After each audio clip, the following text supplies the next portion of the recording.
നമസ്കാരം, അമൃതാണ്. രേഖാചിത്രം ഇന്നലെ ഗംഭീരമായ റിവ്യൂസൊക്കെ കണ്ടിട്ടാണ് ഞാൻ ഈ സിനിമയ്ക്ക് പോയത്. Director Jofin T Chacko. 3 റൈറ്റേഴ്സാണ്: രാമു സുനിൽ, ജോൺ മാത്രിക്കൽ, ജോഫിൻ ടി ചാക്കോ. അദ്ദേഹത്തിൻ്റെ ഡയറക്ഷനേക്കാളും ഈ സ്റ്റോറി എഴുതിയിരിക്കുന്ന ഒരു രീതി, അതായത് ഒരു തിരക്കഥയിൽ നിന്ന് പഴയ ഒരു സിനിമയുടെ പശ്ചാത്തലത്തിലേക്ക് കൂടെ, അത് വളരെ ഈസി അല്ല. കാരണം അതിന് വേണ്ടിയിട്ട് ഒരുപാട് റിസർച്ചൊക്കെ ചെയ്യണം. അപ്പം അങ്ങനെ ഒത്തിരി റിസർച്ചൊക്കെ ചെയ്തായിരിക്കും അവർ ചെയ്തിരിക്കുന്നത്. പക്ഷേ എങ്കിലും ആ ഒരു ഇൻറ്റഗ്രേഷൻ ഈ സിനിമയ്ക്കകത്ത് നന്നായിട്ട് വർക്കായിട്ടുണ്ട്. പിന്നെ ഇന്നത്തെ മലയാള സിനിമയുടെ ഒഫീഷ്യൽ പോലീസ് ഓഫീസറാണ് ആസിഫ് അലി. കാരണം അദ്ദേഹം ഒരു പോലീസ് ഓഫീസറുടെ ക്യാരക്ടർ ചെയ്യുമ്പോഴത്തേക്ക് അതൊരു ഓൾഡ് സ്കൂളായി മാറത്തില്ല. ഒരു ന്യൂജൻ പോലീസ് ഓഫീസർ എങ്ങനെ ബിഹേവ് ചെയ്യും, അങ്ങനെയുള്ള കുഞ്ഞു കുഞ്ഞു മിനിയേച്ചറായിട്ടുള്ള എക്സ്പ്രഷൻസും ഇന്നത്തെ പോലീസുകാരിൽ കാണുന്ന ആ ഒരു സിമ്പിൾ ജസ്റ്റേഴ്സൊക്കെ ഇത് ഓരോ സിനിമയിലും മാറ്റി മാറ്റി പിടിക്കും. ഓരോരോ കഥാപാത്രത്തിനും വളരെ ഡിഫറൻ്റ് ആയിട്ട് അദ്ദേഹം മോൾഡ് ചെയ്തെടുക്കാറുണ്ട്. അത് ഈ സിനിമയ്ക്കകത്ത് നന്നായിട്ട് വർക്കായി. പിന്നെ ത്രില്ലിംഗ് ആണോ എന്ന് ചോദിച്ചു കഴിഞ്ഞാൽ എനിക്കങ്ങനെ ഭയങ്കര ത്രില്ലിംഗ് ആയിട്ടൊന്നും തോന്നിയില്ല. കാരണം അതൊരു നോർമൽ രീതിയിലാണ് പോകണം. എങ്കിലും ഒരു തുമ്പും ഇല്ലാത്ത ഒരു കേസിൻ്റെ അന്വേഷണമായിട്ടുള്ള അതിൻ്റെ പ്രോഗ്രഷനാണ്.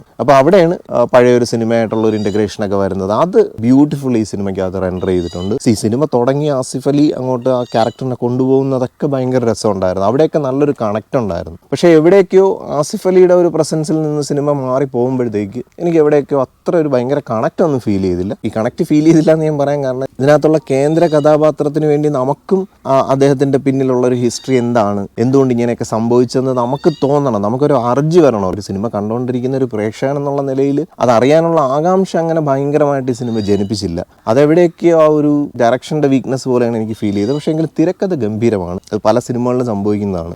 ചെറിയ ചെറിയ കഥാപാത്രങ്ങളൊക്കെ ചെയ്യാനായിട്ട് അഭിനയത്തിൽ ഒരു പരിചയമില്ലാത്ത ആളുകളെ കൊണ്ടുവരും. കാരണം അവരായിരിക്കും ചില അവസരങ്ങളൊക്കെ കവറപ്പ് ചെയ്ത് കൊണ്ടുവേണ്ടത്. അഭിനയം പഠിപ്പിക്കുന്ന രീതിയിൽ കുറേ ആളുകൾ പെർഫോം ചെയ്യുമ്പോഴത്തേക്ക് അതെവിടെയൊക്കെയോ കുറച്ചൊരു പ്രശ്നങ്ങൾ എനിക്ക് ഫീൽ ചെയ്തു. അപ്പാർട്ട് ഫ്രം ദാറ്റ് സിനിമ നന്നായിട്ടുണ്ട്. പിന്നെ ഈ റിവ്യൂവേഴ്സൊക്കെ വന്നിരുന്നെങ്കിൽ തള്ളി മറിച്ച കണക്ക്. കാരണം ഇവർ തന്നെ ചില നല്ല സിനിമകളെ ഒറ്റയടിക്ക് തലകുത്തനെ മറിക്കുന്ന രീതിയിൽ ഒരു നെഗറ്റീവ് റിവ്യൂസും അടിക്കാറുണ്ട്. അത് വെച്ച് കമ്പയർ ചെയ്യുമ്പോഴത്തേക്ക് ഈ ഒരു സിനിമ ഭയങ്കര ഒരു സംഭവമാണെന്ന് പറഞ്ഞു കഴിഞ്ഞാൽ എനിക്കങ്ങനെ വലിയൊരു സംഭവമായിട്ടൊന്നും തോന്നി. പിന്നെ ഈ സിനിമയെന്ന് പറഞ്ഞാൽ തുടക്കം മുതലൊരു കേസ് അന്വേഷണമാണ്. ഒരു തുമ്പും ഇല്ലാത്തൊരു കേസിൻ്റെ അന്വേഷണമാണ്. അപ്പോൾ അതും ഒരു പഴയ സിനിമയായിട്ട് ഈ സിനിമ കൊണ്ടുപോയി അങ്ങോട്ട് കണക്റ്റൊക്കെ ചെയ്യുമ്പോഴത്തേക്ക് അതിൻ്റെ ഒരു ലാഗ് വന്നതാണോ, എന്താണ് സംഭവിച്ചതെന്ന് അറിയത്തില്ല. ഈ കഥാപാത്രത്തിന് എന്താണ് സംഭവിച്ചതെന്നുള്ളൊരു അറിയാനുള്ളൊരു ആകാംക്ഷ ഒരു പ്രേക്ഷകൻ എന്നുള്ള നിലയിൽ എനിക്ക് എത്രത്തോളം സിനിമ കണ്ടുകൊണ്ടിരുന്നപ്പോൾ ഫീൽ ചെയ്തില്ല. അതിപ്പോൾ ഞാൻ സിനിമയെ കുറ്റം പറയുന്നില്ല. മേ ബി എന്നിലെ പ്രേക്ഷകന് അത്രത്തോളം ഉൾക്കൊള്ളാൻ കഴിയാതിരുന്നതുകൊണ്ടായിരിക്കാം, അല്ലെങ്കിൽ അത്രത്തോളം എന്നിലേക്ക് കണക്റ്റ് ആകാതിരുന്നതായിരിക്കാം. പിന്നെ ബാക്കിയുള്ള ടെക്നിക്കൽ ആസ്പെക്ട്സ് ഒക്കെ നോക്കിക്കഴിഞ്ഞാൽ ഒരു കിഷ്കിന്ധാകാന്ഡം മോഡലൊക്കെയാണ്. പ്രത്യേകിച്ച് ഒരു കാടിൻ്റെ ഭംഗിയൊക്കെ വരുമ്പോഴത്തേക്ക് ഞാൻ എല്ലാ സിനിമകളിലും പറയാറുണ്ട്, പൊതുവേ എനിക്ക് അത്തരത്തിലുള്ള ഒരു എക്കോസിസ്റ്റം ആണെന്നുണ്ടെങ്കിൽ ഞാൻ ഭയങ്കരമായിട്ട് സിനിമ എൻജോയ് ചെയ്യുന്നതാണ്. ഈ സിനിമയിലും അത്തരത്തിലൊരു എൻജോയ്മെൻ്റ് ഉണ്ടായിരുന്നു. പിന്നെ ക്യാമറയുടെ സ്ലോ മൊമെൻറ്റ്സ്, അതായത് ഇതൊരു ത്രില്ലർ ആണെങ്കിൽ പോലും വളരെ ഒരു സോഫ്റ്റായിട്ടും സ്ലോയിലാണ് ഈ സിനിമ അങ്ങോട്ട് പ്രോഗ്രസ് ചെയ്യുന്നത്. അതൊക്കെ നല്ല രസമുണ്ടായിരുന്നു. പിന്നെ ബാക്ക്ഗ്രൗണ്ട് സ്കോർ ഗംഭീരമായിരുന്നു. കാരണം ഇതുവരെ സിനിമകളിൽ കാണാത്തൊരു മ്യൂസിക്കൽ ട്രീറ്റ്മെൻറ്റാണ് ഈ കിഷ്കിന്ധാകാന്ഡത്തിൻ്റെ മ്യൂസിക് ഡയറക്ടറാണ്. അദ്ദേഹത്തിൻ്റെ മ്യൂസിക്കൽ അപ്രോച്ചേ കുറച്ച് ഡിഫറൻ്റ് ആണ്. ആ ഒരു സംഭവം നല്ല രസമുണ്ടായിരുന്നു. പിന്നെ പാട്ടുകളും ഒക്കെ ഉണ്ട്, അതൊക്കെ നല്ല ഗംഭീരമായിട്ടുണ്ടായിരുന്നു. പിന്നെ പഴയ കാലഘട്ടം ആ സിനിമയുടെ ഒരു പശ്ചാത്തലമൊക്കെ കാണിക്കുന്ന സമയത്ത് ഒരു നല്ല ഗംഭീരമായിട്ട് യൂസ് ചെയ്തിട്ടുണ്ട്. അത് പൊതുവേ നമ്മളിപ്പോൾ തമിഴ് സിനിമകളിലൊക്കെ കണ്ടത് വെച്ച് നോക്കുമ്പോഴത്തേക്ക് hats of two the technical team. കാരണം ഒട്ടും ബോറാക്കാത്ത രീതിയിൽ ഇതിനകത്ത് യൂസ് ചെയ്തിട്ടുണ്ട്. നല്ല രസമുണ്ടായിരുന്നു. അതിപ്പോൾ